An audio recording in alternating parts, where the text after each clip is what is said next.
खुशामदीद नाजरीन, आप देख रहे हैं हिंदुस्तान डेली के लिए मुंबई से ब्यूरो रिपोर्ट। नाजरीन, इससे पहले की खबरों में आगे बढ़ें, आइए नजर डालते हैं आज की 3 बड़ी हेडलाइंस पर।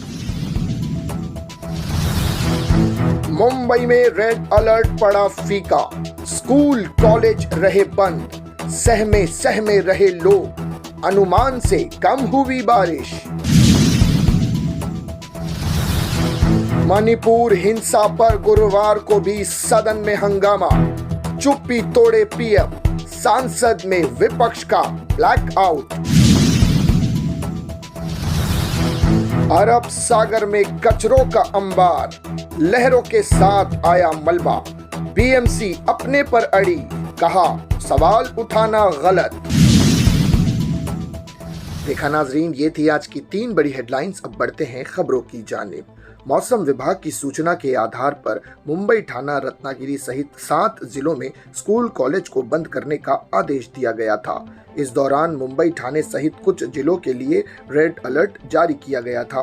बारिश की संभावनाओं के बीच लोग सहमे रहे और घर से बाहर कम निकले, लेकिन मौसम विभाग के पूर्व अनुमान के अनुसार मुंबई व उपनगर में कम बारिश हुई और जनजीवन सामान्य रूप से चलता रहा। मौसम की अटखेलियों के बीच वैज्ञानिक भी हैरान रहे। पूर्व दक्षिण की ओर पूर्व मध्यम बंगाल की खाड़ी, कच्छ, पश्चिम मध्य और इससे सटे उत्तर भारतीय आंध्र प्रदेश, दक्षिण ओडिशा तट और उसके आसपास के क्षेत्र में एक चक्रवात परिचरण बनने से 26 जुलाई से राज्य में भारी बारिश की संभावना जताई गई थी। मुंबई सहित आसपास के जिलों में भारी बारिश का रेड अलर्ट जारी करते हुए स्कूल कॉलेज बंद कर दिए गए थे। कुछ जिलों के लिए ऑरेंज तो कुछ जिलों के लिए बारिश का येलो अलर्ट जारी किया गया था। लोगों को आगाह किया गया था कि ज्यादा जरूरत पड़ने पर ही घर से बाहर निकलें। इस चेतावनी को ध्यान में रखते हुए लोगों ने जरूरी कामों को अगले दिन के लिए टाल दिया। निजी और सरकारी कार्यालयों में भी समय से पहले घर जाने की अनुमति दे दी गई, लेकिन महानगर में बारिश का प्रभाव ऐसा नहीं रहा कि जनजीवन प्रभावित हो सके। इस बीच मुंबई वासियों के लिए अच्छी खबर है कि जलाशयों के जलस्तर में बढ़ोतरी हुई है। मुंबई को जलपूर्ति करने वाली 7 जिलों में से 3 जिले तुलसी, तानसा विहार भरने के बाद मोडक सागर झील भी जल्द ही भरने की कगार पर है। मोडक सागर झील में 98% पानी जमा हो चुका है। तो ये थी नाजरीन अब तक की पहली बड़ी खबर। अब बढ़ते हैं अगली खबर की जानिब। मणिपुर हिंसा पर गुरुवार को भी संसद के दोनों सदनों में जमकर हंगामा हुआ।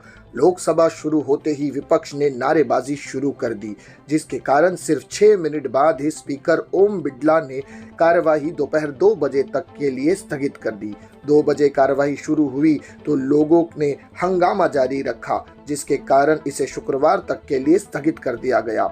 उधर राज्यसभा में भी विपक्ष के सांसद तख्तियां लेकर पहुंचे और प्रधानमंत्री सदन में आओ कुछ तो बोले, प्रधानमंत्री चुप्पी तोड़ो जैसे नारे लगते दिखे गए। यह देख एनडीए के सांसद मोदी के नारे लगाने लगे तो विपक्ष ने इंडिया के नारे लगाए। नारेबाजी के बीच पहले राज्यसभा 12 बजे तक और उसके बाद 2 बजे तक के लिए स्थगित कर दी गई।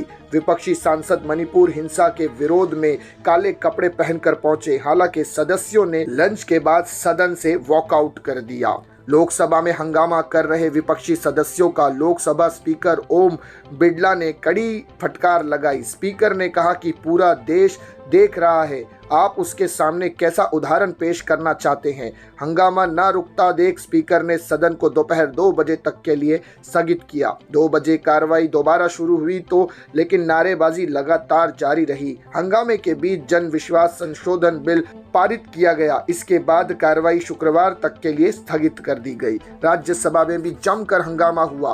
राज्यसभा में विदेश मंत्री एस जयशंकर जब बयान दे रहे थे, विपक्षी सदस्यों की नारेबाजी के जवाब में बीजेपी सांसदों ने मोदी के नारे लगाने शुरू किए। थोड़ी ही देर में विपक्ष इंडिया के नारे लगाना शुरू कर दिया।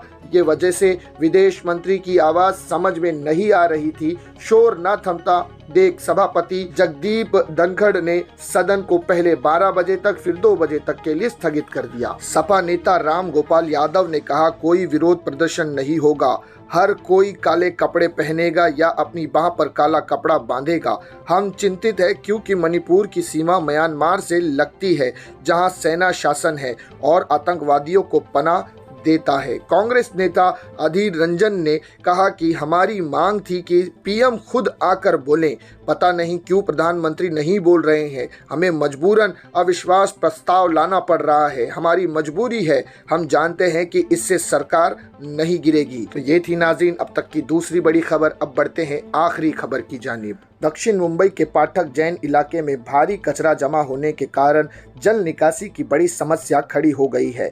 हालांकि बीएमसी ने इसे अफवाह करार देते हुए दावा किया है कि समुद्र के रास्ते आए कचरे से समस्या निर्माण हुई थी, लेकिन उसे तुरंत हल कर लिया गया। सवाल उठ रहे हैं कि गिरगांव से लेकर गेटवे ऑफ इंडिया तक समुद्र में कचरे का अंबार लगा है, लेकिन बीएमसी को कोई सूद नहीं है। दरअसल मामला चर्चगेट मरीन लाइंस के बीच रेलवे ट्रैक पर जमा हुआ पानी को लेकर है। इस पर मुंबई कोस्टल रोड परियोजनाओं के काम को लेकर आरोप लगे हैं। इस पर बीएमसी की ओर से स्पष्टीकरण दिया गया है कि आरोप में कोई तथ्य नहीं है। चर्चगेट मरीन लाइंस के बीच रेलवे ट्रैक पर पानी को लेकर लगे आरोप में बिल्कुल सच्चाई नहीं है। मानपा के अनुसार पटनजैन मार्ग पर वर्षा जल चैनल को बंद करने से चर्चगेट और मरीन लाइंस के बीच रेलवे ट्रैक पर कुछ बारिश का पानी जमा हो गया।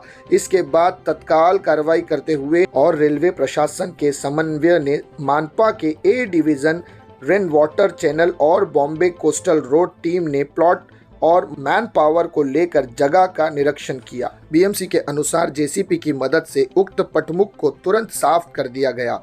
साथ ही अधिक क्षमता के पंप लगाकर पानी की पूरी निकासी की गई।